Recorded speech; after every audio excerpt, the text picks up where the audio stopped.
নির্বাচনে চ্যালেঞ্জ মোকাবেলায় প্রস্তুত থাকার নির্দেশ সিএসির, পেশাদারিত্ব ও নিরপেক্ষতার সঙ্গে দায়িত্ব পালনের আহ্বান। শাহবাগ থানায় সন্ত্রাস বিরোধী আইনে গ্রেপ্তার দেখানো হয়েছে লতিফ সিদ্দিকী সহ ১৬ জনকে। আদালতে তোলা হবে আজ। এবং দ্রব্যমূল্যের ঊর্ধ্বগতিতে দিশেহারা সাধারণ মানুষ, সেঞ্চুরির ঘরে সব ধরনের সবজি, বাড়তি আটা, ময়দা ও মসুর ডালের দাম।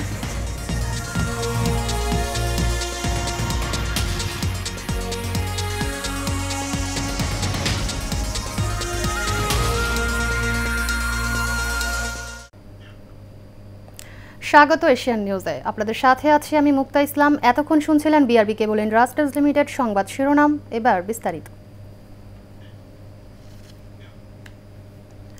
কর্মকর্তাদের পেশাদারিত্ব ও নিরপেক্ষতার সঙ্গে নির্বাচনে দায়িত্ব পালনের আহ্বান জানিয়েছেন প্রধান নির্বাচন কমিশনার এএমএম নাসির উদ্দিন। নির্বাচনের যে কোনো চ্যালেঞ্জ মোকাবেলায় প্রস্তুত থাকার নির্দেশ দিয়েছেন সিএসির এএমএম নাসির উদ্দিন। সকালে আগারগাঁওয়ের নির্বাচনী প্রশিক্ষণ ইনস্টিটিউটে এক কর্মশালায় এই আহ্বান জানান তিনি। যোগাযোগ ব্যাঘাত ঘটলে নির্বাচনের সবকিছু ভুল পথে যাবে উল্লেখ করে সিএসি বলেন, পেশাদারিত্ব ও নিরপেক্ষতার সঙ্গে নির্বাচনে দায়িত্ব পালন করতে হবে। নৈতিকতা ঠিক থাকলে যেন সেদিন খেয়াল রাখতে হবে, আইন কানুনের বাইরে যাওয়া যাবে না।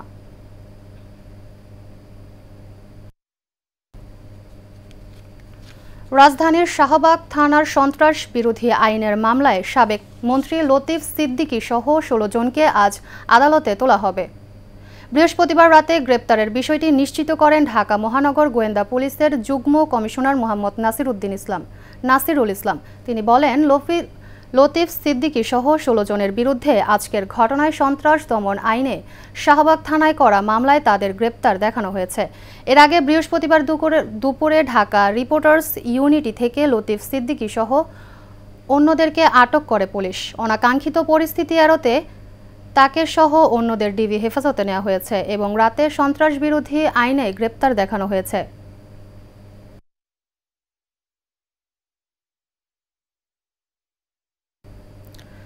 ঊর্ধ্বমুখী নিত্যপণ্যের বাজারে দিশেহারা সাধারণ মানুষ।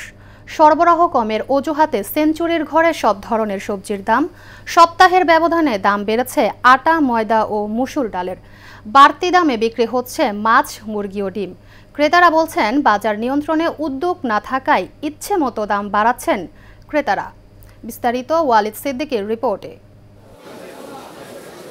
সেঞ্চুরি পার করেছে একে একে সব সবজির দাম। প্রতি কেজি বেগুন ১২০ টাকা আর ঢেঁড়স বিক্রি হচ্ছে ১০০ টাকায়। টমেটো কিনতে গুনতে হচ্ছে ২৫০ টাকার কাছাকাছি। বাড়তি দামে বিক্রি হচ্ছে কাঁচা মরিচও। পটল ৯০ টাকা, আজকে দাম একটু বাড়তি। ভেন্ডি ৯০ টাকা, করলা ১২০ টাকা, এরকমের দাম। কাইছি সবজি নাই তো, কম পাওয়া যায়। ভারত থেকে পেঁয়াজ আমদানি করার পরও কমেনি দাম। ডালের দাম এক লাফে বেড়েছে ৩০ টাকা। ক্রেতারা বলছেন, গরিবের ডাল ভাত খাওয়াতে থাবা পড়েছে সিন্ডিকেটের। বর্তমান বাজার দর পেঁয়াজ, আদা ও মসুর ডাল তিনটার দাম অনেক ঊর্ধ্বগতি। গত সপ্তাহে এই সপ্তাহ সমান রেট চলতেছে। পেঁয়াজ ৮০ টাকা, মসুর ডাল ১৫৫ টাকা। পেঁয়াজের দাম অস্বাভাবিকভাবে বৃদ্ধি পেয়েছে। গত ২-৩ সপ্তাহের ব্যবধানে ২০ টাকা করে পেঁয়াজের কেজিতে বেড়েছে। এখানে উৎপাদন বা যোগানের কোনো সমস্যা নাই। সমস্যা হচ্ছে ইন্টারমিডিয়েরি যারা আছে বা মধ্যস্বত্বভোগী যারা আছে, তারা আমাদের পকেট থেকে এই অতিরিক্ত টাকা হাতিয়ে নিচ্ছে। এদিকে সব মাছের দামই ঊর্ধ্বমুখী। সপ্তাহ ব্যবধানে বেড়েছে ৫০ থেকে ৭০ টাকা। ইলিশ মাছের নাম মুখে আনাই দায়। প্রতি কেজি ইলিশের দাম ২৫০০ থেকে ৩০০০ টাকা। রুই ৪৬০ টাকা ৫০ টাকা বিক্রি করতেছে। ডিম ছাড়া সুরাতপুরের মাছ একটা ডিম মনে পেটও নেই, মাছও ভালো। তারপরে আপনার কাতল ২ সাইজ আছে, একটা আছে ছোট, একটা আছে বড়। যেমন এই বড়টা আছে আপনার বেশি ৫৫০-৫০০, আর ছোট যেটা আছে এটা ৪৬০-৫০। হঠাৎ করেই ডিমের দাম ডজন প্রতি বেড়েছে ২০ টাকা। সপ্তাহ ব্যবধানে ব্রয়লার ও লেয়ার মুরগির দাম কেজিতে বেড়েছে ১০ থেকে ২০ টাকা। ব্রয়লার হইলে আপনার ১৮০-৮৫ এরকম বিক্রি করতেছে, আর লালটা ৩৩০-৪০ এরকম বিক্রি করতেছে। তবে আগের দামেই বিক্রি হচ্ছে গরুর মাংস। প্রতি কেজি গরুর মাংস ৭৮০ থেকে ৮০০ টাকা, আর প্রতি কেজি খাসির দাম ১১০০ টাকা। Walid Siddiqui, Asian television, Dhaka. বাজারের আরও খবর জানাতে সাভার থেকে সরাসরি যুক্ত হচ্ছেন সহকর্মী জহিরুল ইসলাম খান লিটন। লিটন, ছুটির দিনে বাজার পরিস্থিতি কেমন দেখছেন, বিস্তারিত জানাবেন।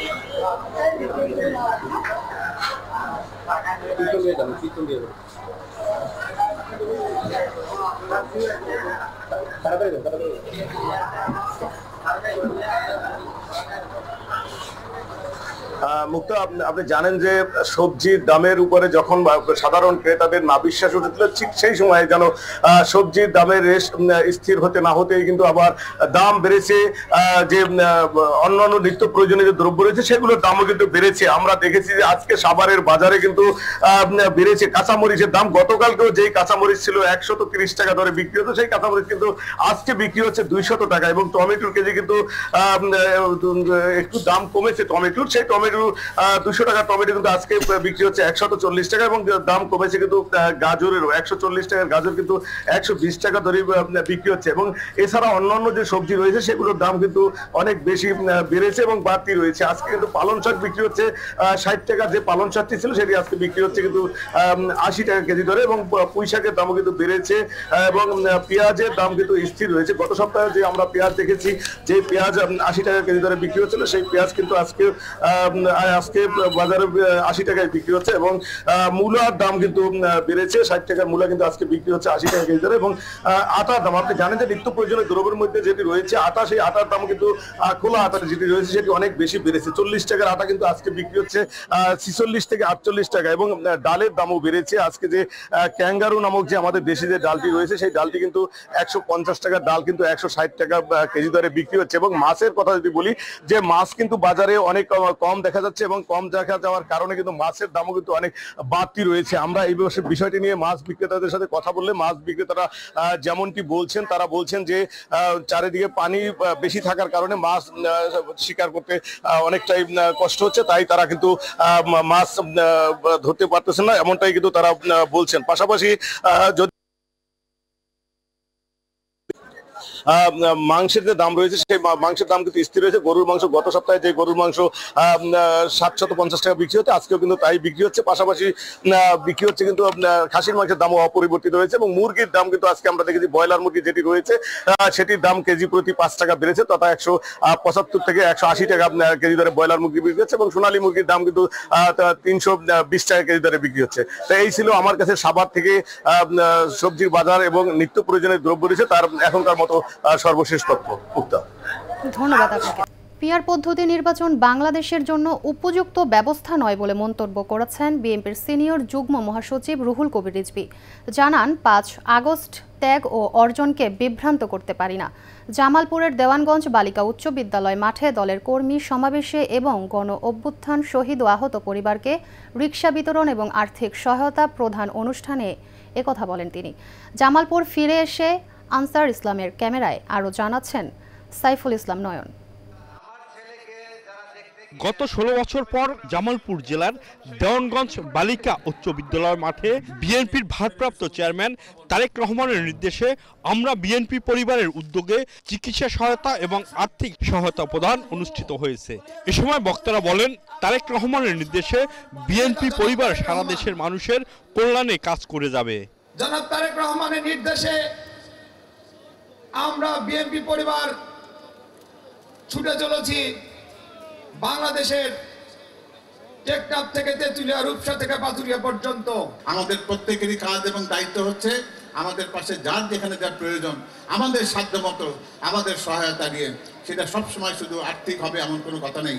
এটা মানবিক সহায়তা হতে পারে, আমাদের প্রত্যেকের প্রতি সহানুভূতি সহমর্মিতার সব একটা সহায়তা হতে পারে। জনাব তারেক রহমানের নেতৃত্বে সারা বাংলাদেশে নিপীড়িত মানুষ এবং আহত নিহত পরিবার সর্বদাই আমাদের দল যদি সরকার গঠন করে সর্বদাই তাদের পাশে যাতে থাকবে এবং আমাদের নিপীড়িত মানুষের পাশে থেকে তিনি মানবিকতার পরিচয় দিবেন। অনুষ্ঠানের প্রধান অতিথি রুহুল কবির রিজভী বলেন, ফ্যাসিস্ট শেখ হাসিনার দমনমূলক সরকারের অধীনে মানুষ 16 বছর ধরে নিপীড়ন সহ্য করেছে, যাদের বেশিরভাগই বিএনপি পরিবারের সদস্য। 16 বছর শেখ হাসিনার নিপীড়ন, নির্যাতন, মিথ্যা মামলা আর একটা ভাঙা ধ্বংসস্তূপ কারাগারের মধ্যে বেগম খালেদা জিয়াকে সেইখানে বন্দি করে রাখা হলো, তারপরেও কিন্তু তাকে টলানো যায়নি তার নীতি থেকে। যে দৃষ্টান্ত স্থাপন করে যাচ্ছেন সেটি আমাদের অনেকের কাছেই অনুকরণীয়। বিকেলে উপজেলা বিএনপি কর্মী সভা অনুষ্ঠানে বক্তারা বলেন, দেশনায়ক তারেক রহমানের নির্দেশে নিপীড়িত মানুষের পাশে থাকবে বিএনপি। সাইফুল ইসলাম নয়ন, এশিয়ান টেলিভিশন, ঢাকা। সারা দেশে বিভিন্ন বয়সী মানুষের মধ্যে এখন ইনফ্লুয়েঞ্জা জ্বরের প্রকোপ চলছে। শিশু থেকে প্রাপ্তবয়স্ক সব বয়সী মানুষ এই জ্বরে আক্রান্ত হচ্ছেন। বিশেষজ্ঞরা বলছেন, করোনা, ডেঙ্গু ও চিকুনগুনিয়া ও মৌসুমি জ্বরে আক্রান্ত হচ্ছে বেশিরভাগ মানুষ। তাই জ্বর হলে অবহেলা না করে দ্রুত চিকিৎসকদের শরণাপন্ন হওয়ার পরামর্শ তাদের। এদিকে স্বাস্থ্য অধিদপ্তরের পরিচালক ডাক্তার ABM আবু হানিফ জানান, পরিস্থিতি মোকাবেলায় পদক্ষেপ নিচ্ছে সরকার। বিস্তারিত নূর মোহাম্মদ ভুইয়ার রিপোর্টে। সারা দেশে ঘরে ঘরে জ্বর, সর্দি, কাশিতে আক্রান্ত হচ্ছে মানুষ। জ্বরের তীব্রতায় শরীরের ব্যথায় কাহিল অবস্থা রোগীদের। জ্বর এলেই করছেন ডেঙ্গু টেস্ট, নেগেটিভ হলেই চিকুনগুনিয়া নয়তো করোনা। টেস্টে এসব ভাইরাস নেগেটিভ হলেই মৌসুমি জ্বর ধরে চিকিৎসা দিচ্ছেন চিকিৎসকরা। বিশেষজ্ঞরা বলছেন, করোনা, ডেঙ্গু, চিকুনগুনিয়া, টাইফয়েড ও মৌসুমি জ্বরে আক্রান্ত হচ্ছে বেশিরভাগ মানুষ। রোগ কিন্তু সময়ের সাথে মিলিয়ে দেখা যাচ্ছে যে রোগের লক্ষণগুলো পরিবর্তিত হয়। সুতরাং আমরা স্থায়ীভাবে সুনির্দিষ্টভাবে কখনোই বলতে পারি না যে এই লক্ষণগুলো হলেই এটা করোনা, এই লক্ষণগুলো হলে এটা চিকুনগুনিয়া, এই লক্ষণগুলো হলে এটা জিকা ভাইরাস দিয়ে হয়েছে, এই কথাগুলো আমরা বলতে পারি না। তথাপিও সাধারণভাবে আমরা ধরে নিই সেটা হলো যে যদি দেখা যাচ্ছে জ্বরের সাথে কাশি আছে, গলা ব্যথা আছে, সর্দি জ্বরের লক্ষণগুলো আছে, মুখের স্বাদ কমে যাচ্ছে, এই জিনিসগুলো করোনা ভাইরাসের লক্ষণের সাথে চলে যায়। এসব রোগ থেকে মুক্তি পেতে পরামর্শ দেন স্বাস্থ্য অধিদপ্তরের পরিচালক ডক্টর ABM আবু হানিফ। মশা যে এডিস মশার স্বাভাবিক বৈশিষ্ট্য হলো সাধারণত এরা দিনের বেলা কামড়ায়, সকাল সন্ধ্যা এরকম সময় কামড়ায়। তার মানে ওরা কিন্তু চুক্তি করেনি যে রাতে কামড়াবে না, রাতেও কামড়াতে পারে। তা আমরা যেটা ঘুমাবো যখন, আমরা যেন মশারি ব্যবহার করি। কর্মক্ষেত্রে যেন আমরা হাতাযুক্ত জামা, মোজা এগুলো যেন ব্যবহার করি। জ্বরের উপসর্গ দেখা দিলেই আতঙ্কিত না হওয়ার পরামর্শ এই চিকিৎসকের। আমরা আতঙ্কগ্রস্ত না হইয়া প্রথম একটা সাধারণ ডাক্তার দেখব, নিজেরা চেষ্টা করব বোঝার জন্য যে এটা কি আসলে ডেঙ্গু বা চিকুনগুনিয়া নাকি সাধারণ একটা ভাইরাস জ্বর। এটা বোঝার জন্য প্রথম রেশ হইতে পারে। তো এগুলো কোনোটাই কোনো খারাপ না। সাধারণ প্যারাসিটামল জ্বরের ওষুধ খেলেই ভালো হয়ে যায়। শুধুমাত্র হেমোরেজিক ডেঙ্গু যদি হয়, রক্তপাত, যেমন চোখের নিচে রক্ত জমতে পারে, কোথায় যদি রক্ত জমে রেশ দেখা যায়, তখন সাবধানতা অবলম্বন করে ডাক্তার দেখাইতে হবে। নূর মোহাম্মদ ভুইয়া, এশিয়ান টেলিভিশন, ঢাকা। এবার সারা বাংলা। যশোরের বেনাপোল ছোট আছড়া গ্রামে মিজানুর রহমান নামে এক ব্যক্তিকে গলা কেটে হত্যা করেছে দুর্বৃত্তরা। বৃহস্পতিবার রাতে নিজ বাড়ির ভেতরেই তাকে হত্যা করা হয়।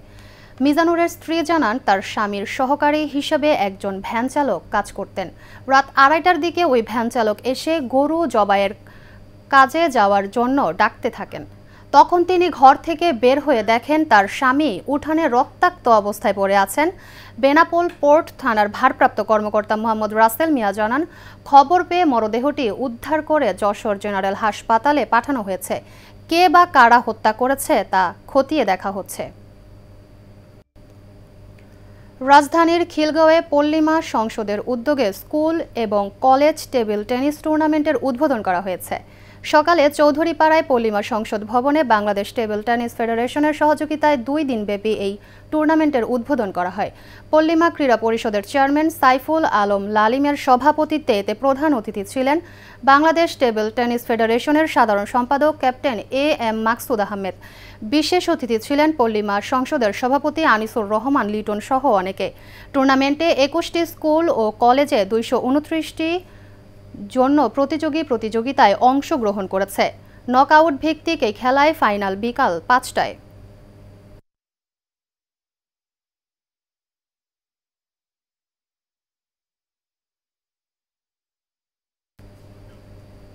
শেষ করব এশিয়ান নিউজ, তার আগে জানাবো BRB কেবল ইন্ডাস্ট্রিজ লিমিটেড সংবাদ শিরোনামগুলো আরও একবার।